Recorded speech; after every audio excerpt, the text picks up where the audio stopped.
안녕하세요, 여러분. 소울 스토리타임에 오신 것을 환영합니다. 드디어 돌아왔습니다.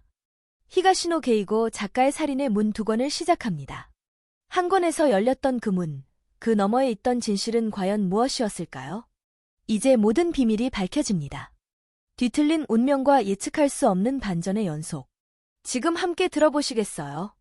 시작합니다. 14장.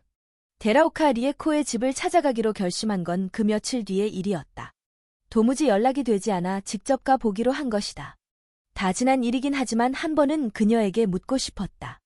왜 그런 짓을 했는지, 남의 가정을 깨뜨리는 일이 그렇게 즐거운지. 도시마구에 있는 벽돌풍 건물은 예전 그대로였다. 어떻게 말을 꺼낼까 생각하며 엘리베이터를 탔지만 생각이 채 정리되기도 전에 그녀의 집 앞에 도착했다. 나는 심호흡을 한 번 하고 나서 인터폰을 눌렀다. 대답이 없어서 집이 비었나 보다고 체념하고 돌아서려는 순간 네 하는 여자 목소리가 들렸다. 실례합니다만 확인하고 싶은 일이 있어서요. 이름을 밝히지 않은 이유는 찾아온 사람이 나라는 사실을 알면 리에코가 문을 열어주지 않을까 봐서였다. 그녀가 내 목소리까지 기억할 것 같지는 않았다. 도어 스코프로 내다볼지도 모른다는 생각에 나는 등을 돌리고 서 있었다. 잠시 후 잠금 장치를 푸는 소리가 났다. 문이 열리는 것과 동시에 나도 문을 향해 돌아섰다. 그러나 문을 연 사람은 리에코가 아닌 다른 여자였다. 문틈으로 발을 밀어 넣으려고 만반의 태세를 갖추고 있던 나는 당황하며 동작을 멈췄다. 누구시죠? 30세 전후로 보이는 여자가 수상하다는 듯이 나를 올려다봤다. 혹시 여기가 데라오카 리에코 시댁 아닌가요? 내 물음에 여자는 고개를 저었다. 아닌데요. 그럼 최근에 이사 오셨습니까? 최근이라고 해야 하나, 1년 가까이 됐어요. 1년이라고요? 그렇다면 내가 리에코와 만나기 전부터 이 집에 살았다는 얘기다. 이제 됐지요? 집을 잘못 찾으신 것 같네요.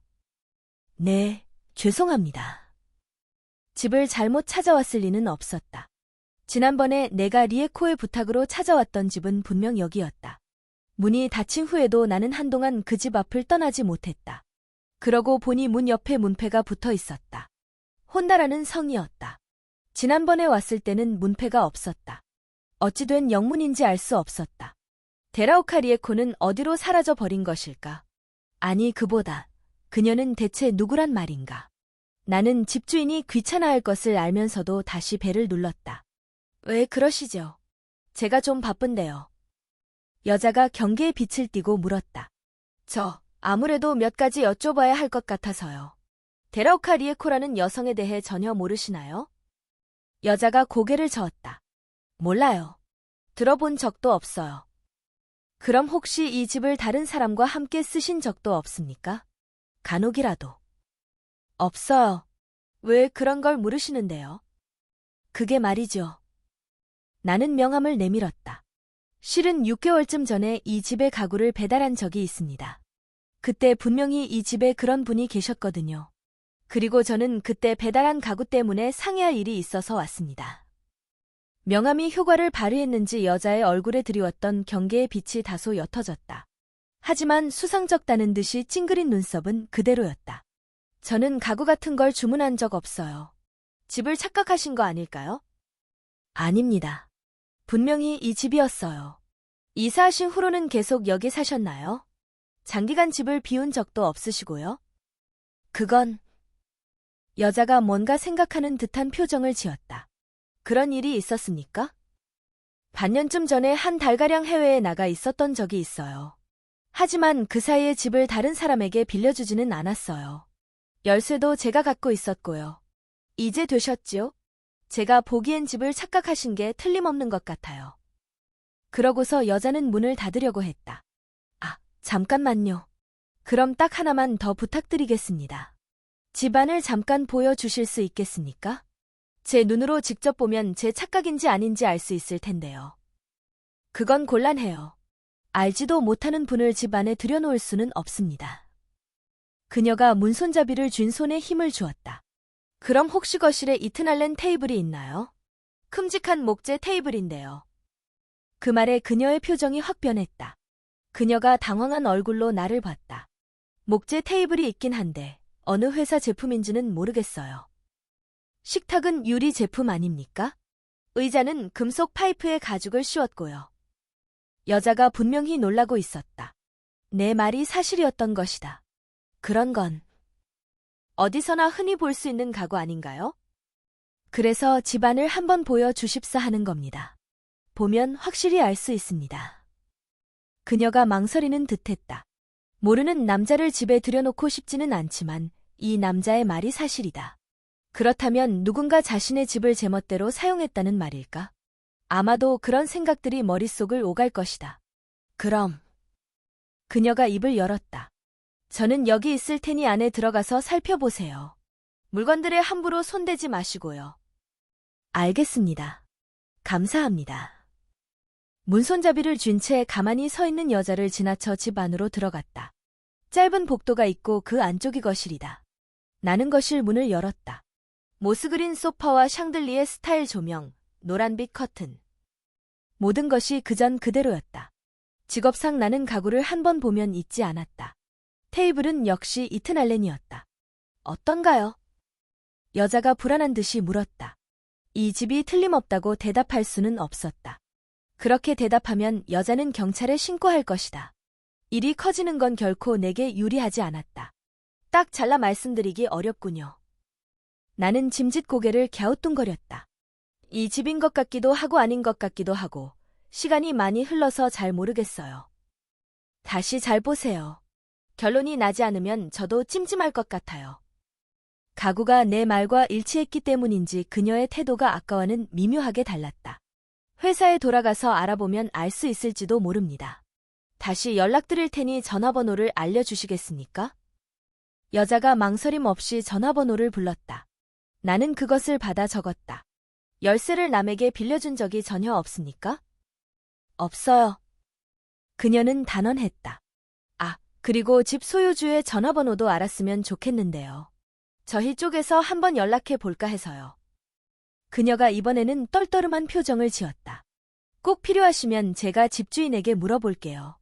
집을 비운 사이에 그런 일이 있었다는 걸 집주인이 알면 저희더러 나가라고 할지도 몰라요. 남에게 열쇠를 빌려주시지 않았다면 책임을 물을 수는 없을 겁니다.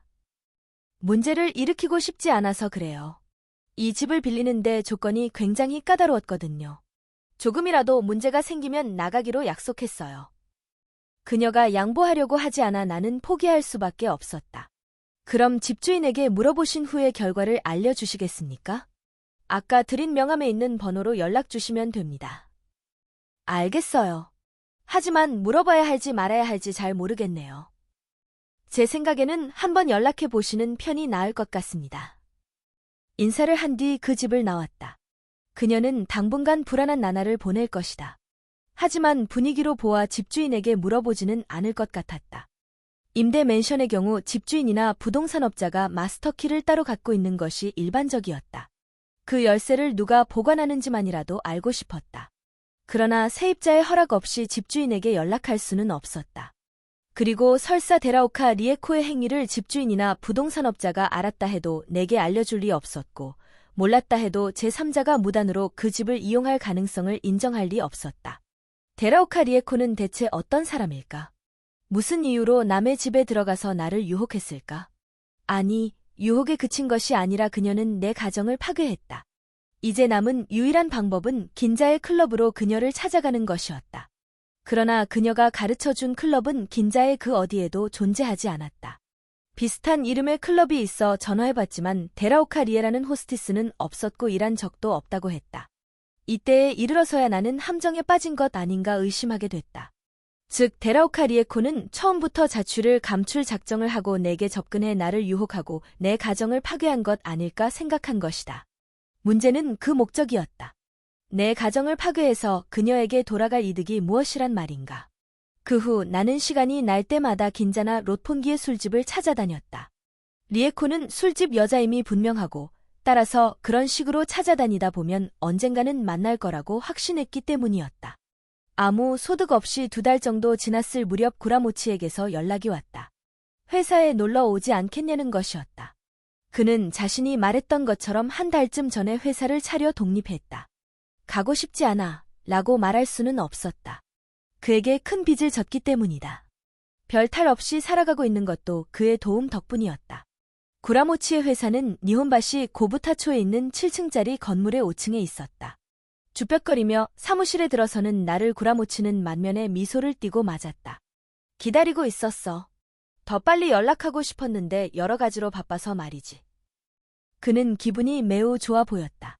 사무실에는 20개 정도의 책상이 있고 저녁 7시가 지났는데도 직원이 20명 정도 남아 일을 하고 있었다. 다들 20대 초반으로 보였다. 증권거래소가 영업을 끝낸 뒤에도 할 일이 있어? 내가 물었다. 그때부터 우리 일이 시작되는 거야. 오늘의 결과를 토대로 내일의 작전을 짜는 거지. 경우에 따라서는 고객에게 연락하는 경우도 있고. 타임 이즈 머니. 그때 고교생처럼 보이는 여직원이 커피를 가져왔다. 젊은 직원이 많네. 여직원의 뒷모습을 바라보며 말했다. 대부분 올해 졸업한 사람들이야. 선뜻 대답하는 구라모치의 얼굴을 나는 새삼 바라보았다. 경력자는 없어? 2명은 전에 있던 회사에서 데려왔어. 나머지는 모두 신입이고. 그건 좀. 괜찮아. 구라모치기 커피 잔을 한 손에 쥔 채 키들키들 웃었다. 초보자도 충분히 할 수 있는 일이야. 노하우랑 테크닉만 가르치면 말이야. 그리고 그는 자신의 책상 서랍을 열어 소책자 하나를 꺼냈다. 이거 한번 봐. 그건 월간 찬스 메이크라는 제목의 잡지로 지난달 호였다. 내용을 읽어보니 앞으로 어떤 회사의 주식이 오르는가에 관한 예측 기사가 그래프나 도표 등과 함께 실려 있었다. 우리가 발간하는 출판물이야. 꽤 잘 만들었지? 컨설팅 계약을 맺을 때 사용하는 무기야. 우선은 이 책을 정기 구독하도록 만들지. 하지만 예측이 정확해야 할 텐데. 그야 물론이지. 그래서 고객들에게 이것도 함께 보여줘. 구라모치가 이번에는 스크랩한 신문 기사를 꺼냈다. 경제신문에서 오려낸 것 같았다. 트로닉스주가 급상승이라는 제목의 기사였다. 트로닉스는 반도체 회사로 기존의 절반 이하 비용으로 태양 전지를 제조할 수 있는 기술을 개발해 주가가 급상승하고 있다는 내용이었다. 그럼 이번에는 아까 그 잡지 기사를 한번 볼까? 구라모치가 월간 찬스 메이크를 펼쳤다. 아, 여기 있다. 구라모치가 가리키는 페이지를 본 내 입에서 아니 하는 소리가 나왔다. 태양 전지 제조 기술로 트로닉스가 특허를 신청했다는 정보가 입수됐다는 내용이었다. 대단하다. 이런 정보를 어떻게 파악한 거야? 감탄하며 그에게 물었다. 그건 비밀. 어쨌든 이 2개의 기사를 보여주면 대개의 고객은 한번 구독해 볼까 하고 생각해. 구라모치가 희죽 웃으며 담배에 불을 붙였다. 그럴 만도 하네. 있잖아 너, 나 좀 도와줄래? 구라모치가 담배 연기를 내뿜으며 말했다. 나는 어떻게 해서든 이곳을 기반으로 천하를 손에 쥐고 싶어. 그러려면 든든한 지원군이 필요한데 지금으로서는 불완전해. 만일 내가 와준다면 완전하다고 할 정도는 아니더라도 그에 가까운 상태가 될 것 같아. 나는 말이야, 일국의 제왕이 될 거야. 말도 안 되는 소리 마. 나 따위 없어도 너는 충분히 제왕이 될 수 있어. 이미 이렇게 멋진 성도 지었잖아. 내 말에 구라모치는 담배를 손가락에 끼운 채 얼굴 앞에서 손을 가로저었다. 모르겠어? 성이라는 건물만 있다고 되는 게 아니야. 내용이 갖춰져야지. 성이 있고 군대가 있고 무기가 있다면 그 다음엔 뭐가 필요할까? 내가 고개를 젓자 구라모치가 말했다. 뛰어난 가신이야. 브레인이라고 해도 좋고. 그런 것들이 갖춰져야 비로소 제왕이 되는 거야. 구라모치에 따르면 이 사무실은 성이고 20명에 가까운 직원들은 병사, 돈을 모으는 기술은 무기라는 것이다. 나 같은 문외한이 내 브레인일 수는 없어. 가능하다니까 그러네. 아까도 말했잖아. 경험 같은 건 없어도 된다고. 방법은 내가 가르쳐 줄 거야. 그의 말에 나는 쓴웃음을 지었다. 내가 바라는 건 브레인이잖아. 브레인이란 너 대신 생각하고 내게 부족한 부분을 보완하는 사람이야. 그런데 내가 가르쳐야 하는 사람이 어떻게 그런 역할을 하겠어? 너 이상의 지혜는 반드시 있어야 해. 물론 계약을 따오는 노하우는 내게 없을지 모르지. 하지만 경영자에게 필요한 건 그런 게 전부가 아니야. 예를 들어 직원들을 장악하고 일치단결시키는 지혜 같은 건 업종과 관계없이 인간적인 경험이 필요해. 그건 사실이지만 나는 지금 회사에서도 그저 평사원이야. 뿐만 아니라 한 번도 부하 직원을 거느려 본 적이 없어. 그런 내가 경영자의 오른팔이 될 수 있겠어? 그렇지 않아. 내가 된다고 하면 된다니까. 너와 나는 지금까지 여러 가지 일을 함께 해온 친구잖아. 너는 내가 제일 잘 알아. 어떤 의미에서는 너 이상으로 말이지. 구라모치가 자신만만하게 말했다. 나는 자신 없어. 지금 다니는 회사를 그만둘 용기도 없고. 하하. 우리 회사가 망할지도 모른다고 의심하는구나. 솔직히 말하자면 그런 것도 있지. 물론 내가 장사에 재능이 있다는 건 인정하지만 말이야. 절반은 비꼬는 말이었지만 절반은 진심이기도 했다. 알았어. 그럼 이렇게 하자. 일단 임원 명단에 이름이라도 올려줘. 매달 한 번 있는 임원 회의에도 참석하고. 회의는 내일에 지장이 없는 날 할게. 그럼 어떻겠어? 도대체 왜 그렇게 하면서까지 내가 필요하지? 그러자 구라모치가 얼굴을 찡그리며 의자를 내 쪽으로 끌어당겼다. 그리고 직원들에게 들리지 않도록 입가에 손을 대고 말했다. 솔직히 말해서 어른이 필요해. 어른이 필요하다니? 너도 아까 말했지만 직원이라고 해야 전부대학을 갓 졸업한 애송이들 뿐이야. 아직은 졸병들만 필요하니까 그 정도로 충분하지만 한 방이 필요한 순간에는 역시 어른이 나서야 해. 그럴 때는 나 혼자로는 부족하단 말이야. 고객에게 얕보이면 이 사업은 끝장이거든. 의사나 변호사랑 비슷하지. 고객에게 의지가 되어야 한다 이 말이야. 그래서 어른이 필요한 거야. 이해하겠어? 구라모치가 하고 싶은 말이 무엇인지 모르는 바는 아니었다. 하지만 역시 그런 목적으로 내 이름을 사용한다는 게 석연치 않았다. 그런 내 생각을 꿰뚫어 보기라도 한 것처럼 구라모치가 물었다. 아 참, 그건 어떻게 할 작정이야? 내 입으로 말하긴 좀 그렇지만 말이야. 그거라니? 그러니까. 구라모치는 입술을 거의 움직이지 않고 말했다. 빌려간 돈 말이야. 아. 나는 또 고개를 떨어뜨렸다. 가능한 한 빨리 어떻게든 하려고 생각하고 있어. 하지만 갚을 전망이 없어 보이는데. 미하루에게 생활비도 보내줘야 하잖아. 그건 글쎄. 그런 것까지 다 생각해서 제안한 거야. 우리 회사 임원이 되면 임원 보수도 지급해줄 수 있어. 그걸로 빚을 갚으면 되지 않을까? 나는 구라모치를 잠깐 올려다보았다가 다시 눈을 내리떴다. 너한테 그런 신세까지 질 수는 없어. 새삼스럽게 왜 그래?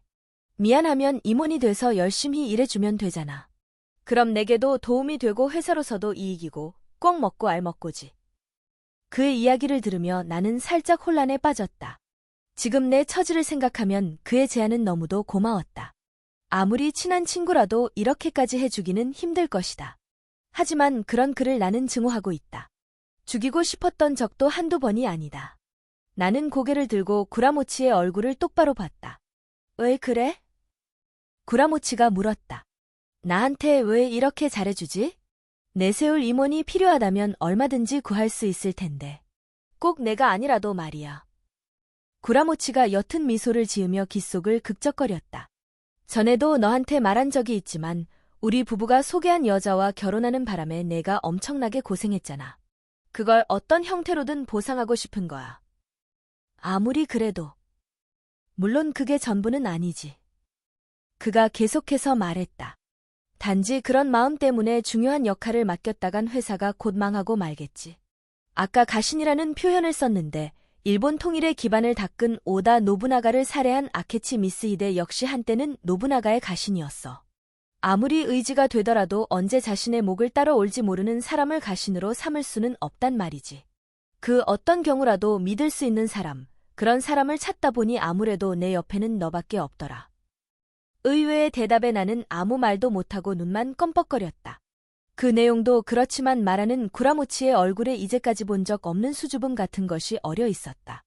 어때? 도와줄래? 너한테도 나쁜 얘기는 아닐 것 같은데. 글쎄, 그렇긴 한데. 며칠 생각할 시간을 달라고 하고 그날은 구라모치의 사무실을 나왔다. 그러나 그 시점에 이미 나는 마음을 굳혔다고 할 수 있었다. 그 다음 주부터 매주 한 번씩 구라모치의 회사의 임원 자격으로 나가게 되었다. 내 주된 업무는 돈과 사람을 관리하는 것이었다. 직원들의 업무를 평가해 급여에 반영하는 것이 그 핵심이었다. 구라모치는 정작 주식 거래에 대해서는 거의 아무것도 가르쳐 주지 않았다. 나는 말하자면 금고직이라 그런 내용은 몰라도 된다는 것이 그의 설명이었다. 너희 회사도 그렇잖아. 중역이 커튼 원단이나 책정 부품에 대해 잘 알아? 우리는 오케스트라의 지휘자야. 지휘자가 악기를 직접 연주할 필요는 없어. 입금 현황만 보면 구라모치의 회사는 크게 성공을 거두고 있는 것처럼 보였다. 아직 앳된 티가 남아있는 대학을 갓 졸업한 직원들이 몇백만 또는 몇천만 단위의 돈을 속속 입금했다. 주식을 사려는 고객들이 회사에 맡긴 돈이다. 이해할 수 없었던 점은 그런 돈들이 거의 주식에 투자되지 않는다는 사실이었다. 고객이 요구하는 대로 사고팔고 해서는 컨설팅 회사로서 존재 의미가 없지. 사는 타이밍과 파는 타이밍은 우리가 결정해. 돈이 움직이지 않는 건 아직 타이밍이 안 되었기 때문이야. 내 의문에 구라모치는 그렇게 답했다. 하지만 그 돈을 다른 곳에 운용하잖아. 막상 타이밍이 왔을 때 돈이 손에 없다면 문제 아니야? 그럴 때는 다른 곳에서 돈을 들여오면 돼. 일단 회사에 들어온 돈은 어떤 돈이나 마찬가지야. 그래도 혼란이 일어날 텐데. 그러니까? 구라모치가 내 어깨를 두드렸다. 내가 금고지기로 있는 거 아니야. 하지만 사실 그때 나는 이미 혼란에 빠져 있었다. 일주일에 한 번 입출금 상황을 조사하는 것만으로는 뭐가 어떻게 돌아가는지 전혀 파악할 수 없었다. 게다가 말이 금고지기지 통장과 인감은 늘 구라모치가 보관했다. 내게는 관리 책임자라는 직책만 주어졌을 뿐이었다. 어느 날의 일이었다. 가구 매장이 쉬는 날이어서 처음으로 오전 중에 구라모치의 회사에 나갔다. 구라모치는 출근 전이었고 그가 전에 있던 회사에서 데려왔다는 나카감이라는 직원이 사무실 안쪽에 있는 회의 테이블에서 신입사원들을 교육하고 있었다. 다른 직원들은 대부분 외근 중이었다. 나는 평소처럼 내 자리에 앉아 숫자가 나열된 서류를 훑어봤다. 요컨대 먼저 어떤 사람인지 파악하라 이 말이야. 그게 첫 번째야. 나카가미가 큰 소리로 말했다. 나도 모르게 그의 말에 귀를 기울였다. 사업에서 성공한 사람은 냄새를 잘 맡는 법이야. 가머니설에 넘어가지 않는다 이 말이야. 어설프면 의심받으니까 그런 상대에게는 현실성 있는 얘기를 해야 해. 증권회사에서 흘러나오는 얘기를 섞으면 설득력이 높아지지. 하지만 그러면 상대는 따분한 얼굴을 할 거야. 좀 더 큰 걸 터뜨릴 방법을 찾는 중일 테니까. 그럴 때 이렇게 말하는 거야. 세상에 쉽게 되는 일은 없습니다. 선생님도 지금의 지위에 쉽게 오르지 않았잖습니까? 그 말의 상대는 우리를 믿게 되는 거야. 어쩐지 내용이 수상쩍었다. 나는 서류에서 고개를 들었다. 나카가미의 강의가 계속됐다. 토지나 재산 분할이나 퇴직금 등으로 인해 목돈이 생긴 사람들에게는 아주 어렵게 설명해야만 해. 설명하는 요령은 아까 나눠준 문서를 참고하도록. 이미 여러 번 말했지만 우선은 동호회에 가입시켜야 해. 그럴 때 요령은 서두르도록 만드는 거야. 서두르지 않으면 관심주가 하락할 거라거나 특별 서비스 기간이 끝난다든가 하여간 뭐라도 좋으니까 상대를 초조하게 만들란 말이야. 그래서 상대가 동호회에 가입하면 고문료를 받는데 중요한 건 처음부터 적게 부르면 안 된다는 점이야. 우선 100만 엔 정도 부르도록. 상대가 난색을 보이면 조금씩 깎아주는 거야. 다만 그럴 때마다 회사에 전화해서 상사와 협의하는 것처럼 보여야 해. 당신만 특별히 깎아준다. 그런 인상을 주란 말이야. 하지만 10만 엔 이하로는 절대 내려가면 안 돼. 그 정도 푼돈을 아깝게 여기는 사람은 상대하지 말아야 해. 그리고 아까도 말했지만 입회해 주십시오.